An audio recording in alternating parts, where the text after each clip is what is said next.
Welcome back to America's Commercial Real Estate Show. I'm Michael Bull. Thank you for being with us.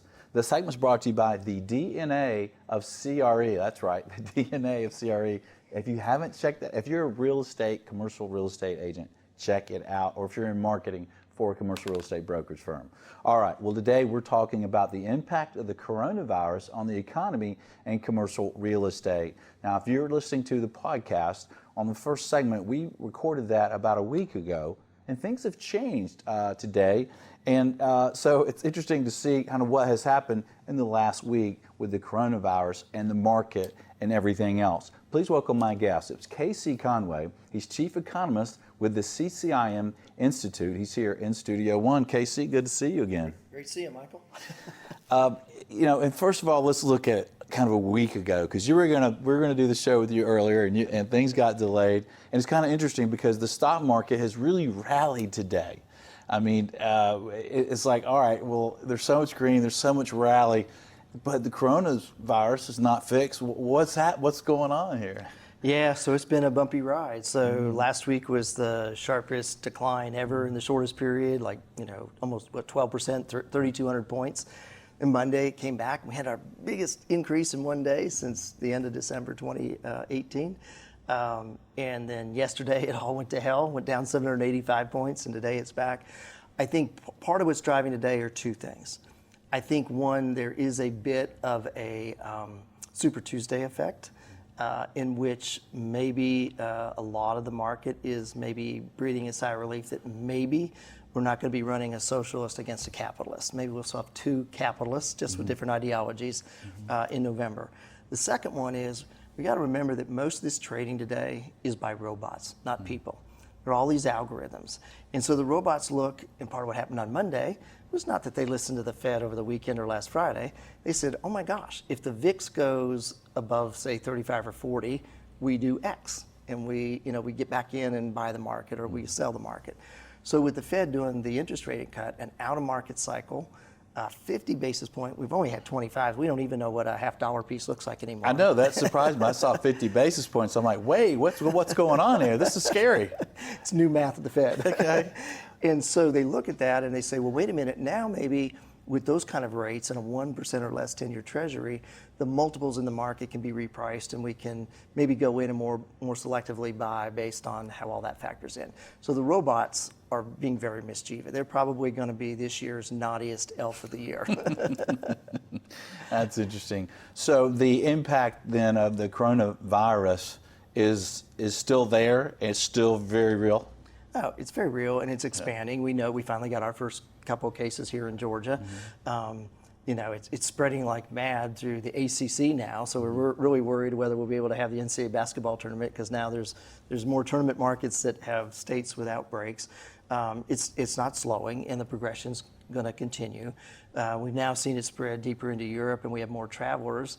In fact, the travelers that are trying to get back from Europe, I have a sibling that was traveling on a worldwide cruise for several months. They decided to get off a cruise ship. They don't want to be quarantined. So they found that where they got off was going to be one of the geographies, one of the countries that was going to get screened when they came in. So they said, well, instead of coming in from that country, let's fly to another one that's not on the screening list and still come into Atlanta or New York, and we won't be on the screen list. So we don't have a good handle on this at all. Yeah. So it's not going away. The virus, if it's like most, it behaves in a manner where with the warm weather in the spring and summer, it abates. But what happened with the H1N1 and the Spanish flu and all the other real bad ones is it kind of goes dormant, it morphs, and it comes back the next year in a more potent fashion. So even if we get through it, we probably shouldn't breathe a complete sigh of relief. We got to worry a whole nother year to see what happens. How do you expect this coronavirus to impact earnings for companies?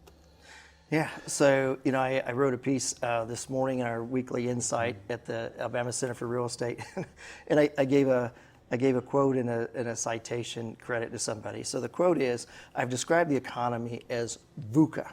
VUCA. V-U-C-A. It's volatile. It's gosh, just blew my mind. Uncontrollable. Yeah, uncertain, volatile, Uncertain. uncertain, complex, and ambiguous. This morning I changed the A from ambiguous to just absurd. Absurd. The Fed, everything is just absolutely absurd. So we have a VUCA economy that's not going to settle down. And I think when you look at the earnings, we got good earnings this week, even from retailers. We had good earnings from Target, and the market sold the stock off. And I think what the market's doing is they're trying to assess the impact of supply chain risk, even within industries. So instead of broad brushing that all retail's bad, we're discovering that the retail like Walmart and Costco that deal with consumer staples, we're going to buy those and do really well because there's runs on them. They're going to be restockpiling. But consumer discretionary, which is more Target, less grocery, we're going to get rid of those and a Kohl's and whatnot. So we kind of got to go through each property type and segment that. I think earnings, we're just through with the fourth quarter. We're not going to get new ones, here until mid-May to June. Yeah. And then I think the real impact is going to be when we get second quarter, which is going to be right during the political conventions. And I think it's going to be that forward guidance. And I don't think we know what the destructive effect's going to be any more than we kind of knew what was happening with Boeing with the grounding of the 737. Just take how that's played out now, send that to an exponent to how this plays out in earnings. So what about job numbers? What's going on there? So this morning, we had ADP report numbers. It didn't even get covered on CNBC this morning. Normally that's what they lead with. Here's the ADP job numbers. And it was really good. It was 183,000 for February. Nice. Guess what? That's irrelevant. That's momentum from 2019, and we have no idea. Yeah. My one big cautionary note for the market that thinks there's winners and losers in the CRE sector and the economy, and that this might be short-lived, is to look at how companies have to react to the pressures of less sales, supply chain disruption. If in 90 days from now we start to see companies say, in order to pay my banker my loan, I got to lay people off, that's when we have real serious problems in this economy. So I think I would start watching closely, forget all the current economic numbers, earnings, ADP, Friday's job number, just go buy a face mask or some hand gel at the grocery store.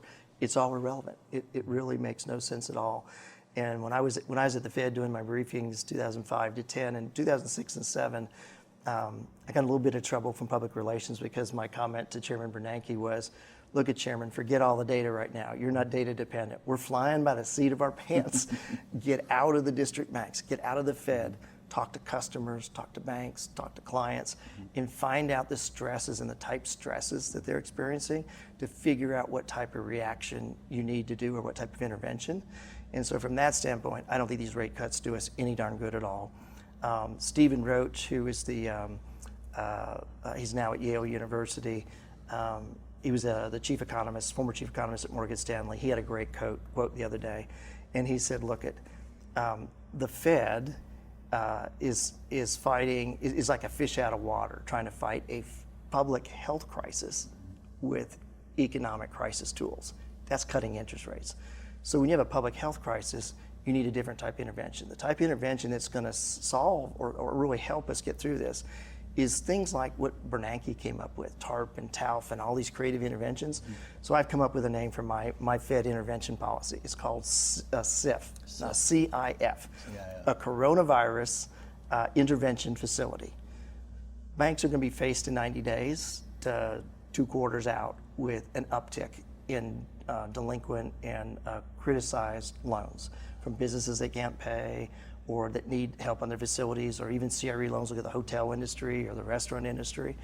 And so how are they going to deal with it? Are banks going to then have to reserve more capital because it has an uptick in loan loss? That means if they're reserving more capital, they're lending less and they choke off capital to the industry just when they need it. That's exactly what the Fed wants to fight.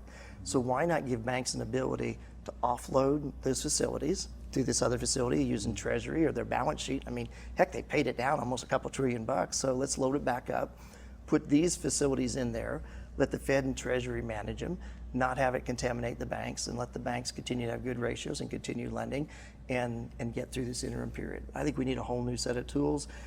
Chairman Powell should invite Bernanke, former Fed, Kansas City Fed President Tom Honig, Richard Fisher, invite them all back to show them where they hid all those other tools.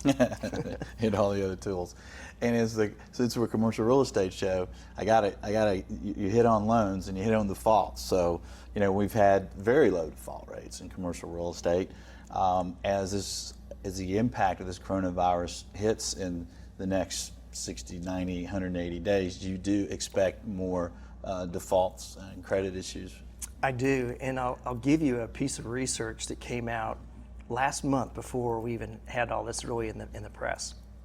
Our friends at TREP in New York that study all this stuff, they decided to look at all of the maturing loans in the CMBS world this year and ask one question: how would they perform if interest rates just went up 1%?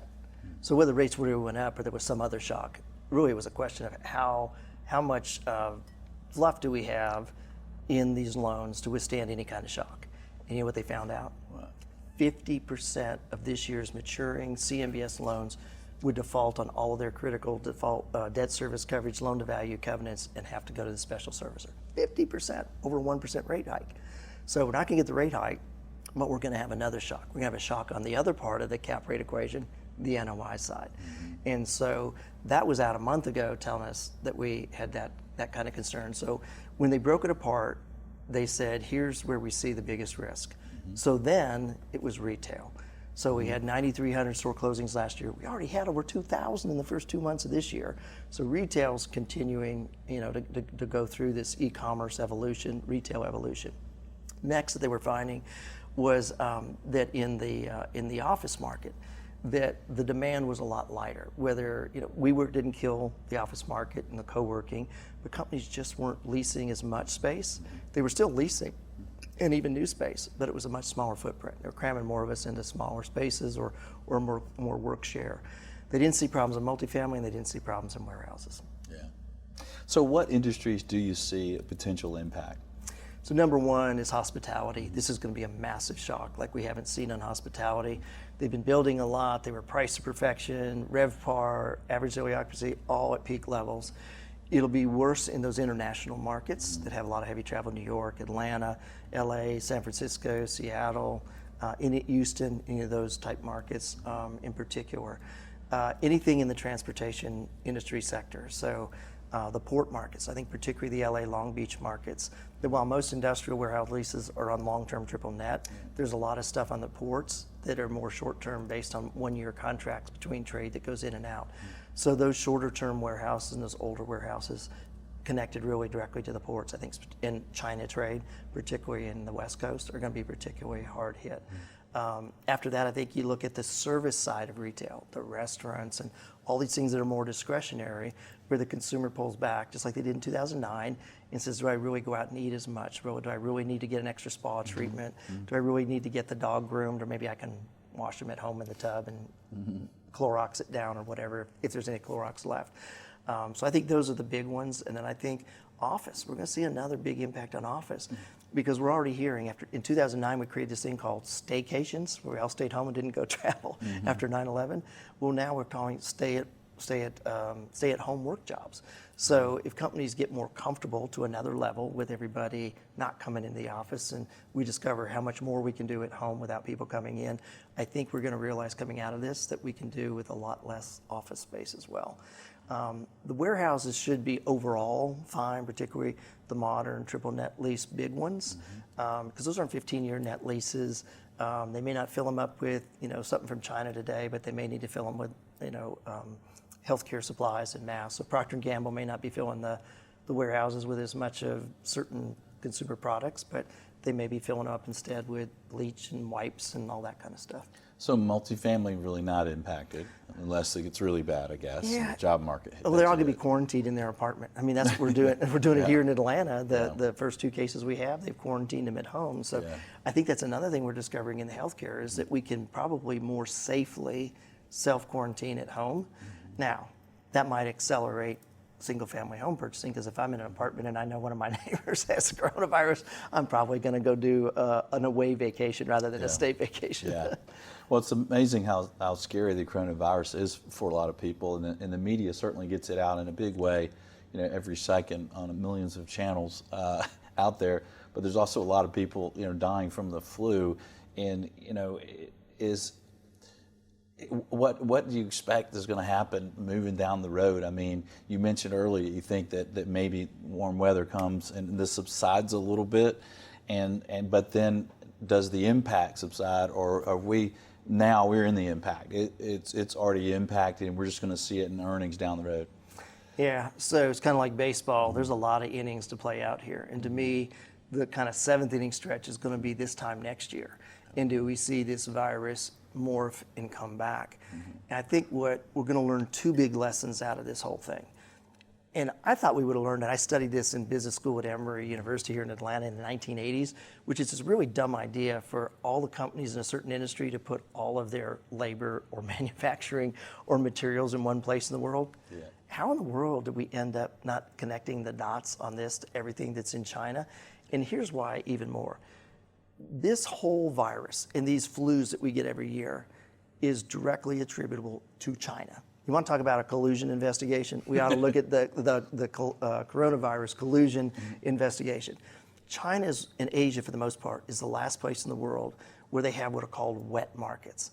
They process their fish, their meat, and their produce all in the same place on the same bed of ice where you've got the viruses with poultry and fish and produce commingling and creating these superbugs. Remember, over the last 6 to 12 months, China's had to slaughter all of its swine and pig herds and whatnot because of swine flu, a pig virus. So that was already gestating in these same wet markets. If the rest of the world doesn't wake up and put pressure on China to evolve and modernize its food industry, they're the biggest in the world, and we're exporting and importing all this stuff, we're toast. They are the epicenter, they're the hot spot, we're all globally interconnected. We need to bring pressure as a global community on China to clean up and get rid of these wet markets. That's one, and then putting everything in one place. Well, yeah, well, maybe that's a lesson that they'll be learned. So where might there be opportunities then in commercial real estate, or are there any that this could create? Yeah, no, there's always opportunity in risks like this. So I love the multifamily one. Anything on the housing. So if you're a prospective home buyer, if you're a millennial out there and you've been waiting to buy, just get out there this weekend. Go look at homes. It's only going to be a few people there. It'll help the economy too. Right. You know, there's not enough inventory. The last thing we needed for the housing industry was a rate cut to stimulate demand. We already had lots of demand. We just didn't have enough product. So I think this is a great time to look at refinancing. I mean, I'm still rattling my head over a below 1% 10-year treasury. Yeah. It's mind-boggling. So, you know, go buy a home, go find one, go find an existing home. On the apartment side, go refinance. Yeah. You know, or if you've got anything that's coming up, you know, just, you know, look at, you know, the defeasance and other type complications. But if you're close to a refinance, I mean, I would just take advantage of this at the wazoo. Yeah. The other one is if you do have a refinancing coming up this year, or maybe it's 2 years out, I think this thing could have a second leg to it. And I would really be working with my mortgage broker and relationship on how I might manage through that. This is a great time for the rates, but I think there are risks. I think banks are already pulling back. I've talked to a number of life company lenders. They're already putting floors in place. So if you think you're going to go out there and get a 2% mortgage, no. They've already put floors in place. So we might, you know, on the residential, we'll see in the 3s, in the commercial, you know, I think we'll have a floor in there, but they're not going to 2 or 1%. The other thing I'd pay very close attention to is, remember, we have LIBOR transition at the end of 2021. Right. So if this comes back again next year. So if you have a LIBOR index construction loan or a bridge loan or interim facility, I would really be looking at this right now, because you got a kind of a convergence of issues. You got the virus, you got lease accounting that's been deferred, takes place next year. We have LIBOR transition. And Board Chairman Powell, in his testimony to Congress, his Samuel Humphrey Hawkins, when he got grilled on that, he was kind of like, how do you spell LIBOR again? I'm being a little bit facetious there, but he was deer in the headlights over LIBOR transition. Yeah. Well, what would you leave our audience with is maybe some recommended reading about all this? I spend time with family. I would keep a couple of things in perspective. Go back to 2009. We had the H1N1 flu. There was an administration then that waited 6 months to do anything with it. They waited till we had 1,000 deaths, 20,000 cases, didn't do any travel restrictions, and we hardly covered it in the media. So what's different from then with this one, where I really think, whether you like Trump or not, I really think he's been proactive. I think he's been on top of this. He was doing travel restrictions weeks ago to China and was, you know, called everything from a racist to he doesn't like Chinese food, he likes McDonald's, Big Macs or something. So one, I would chill out. this is the real world. We're going to have these type viruses, and they're probably going to become more frequent and maybe more severe given our global connectivity and what I explained about wet markets. But I'll give you 2 good reading recommendations. So the dean likes it when I do that. So this is one of our fellow CCIMs, Jim Baker, and he wrote a book recently published called Confessions of a Commercial Real Estate Broker. And I love it. The way it's organized by the days of the year. So there's 365 days. And so he wrote and reflected on his career and the most memorable event that happened in his career on that date, good or bad, as well as brings into some context from some other things, what's historically significant. So just for you, Michael, today, he puts in there, this is National Salesperson Day. All right. So go out there and let's get some real estate sold. So that's one reading. But my other favorite one, and I did share this with the Fed last week, is called Seussisms. So everything we need to know really came from Dr. Seuss. I'm still able to read this to my youngest son. And my favorite one in here right now to help us all is make sure you look for the light, see the light at the end of the tunnel. And so 2 things to keep in mind there. Sometimes it really is the exit in fresh air. Another time, it's just another freight train coming right down the tracks. Get off the tracks. Those are my reading recommendations. Those are great recommendations and great information as usual. Thanks for joining us, KZ. Thank you, Michael. And thank you for joining us around the world, around the nation, whether you're watching our video or you're listening to the podcast. Hey, we appreciate your comments and sharing the show. Please connect with us on your favorite social media. Until next week, be sure that you always lead, learn, and laugh, and join us for America's Commercial Real Estate Show.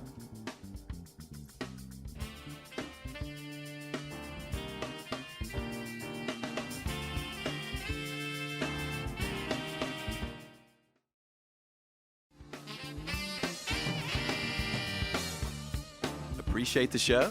Consider referring business or doing business with our sponsors. Bull Realty is a commercial real estate sales, leasing, and advisory firm doing business throughout the Southeast, headquartered in Atlanta. Visit bullrealty.com for more information. Commercial Agent Success Strategies provides video training for commercial agents. This training gets 5-star reviews from even the most experienced brokers. Learn more at commercialagentsuccess.com. You're invited to connect with us on your favorite social media. You can find us on LinkedIn, Facebook, and Twitter. Don't miss a show of special interest to you. Be sure and subscribe to the show on YouTube and Apple Podcasts. And at the show website, creshow.com, you can subscribe for a weekly email announcing the show topic and guest. While you're there, you also found more videos and podcasts. Thank you for watching or listening to America's Commercial Real Estate Show.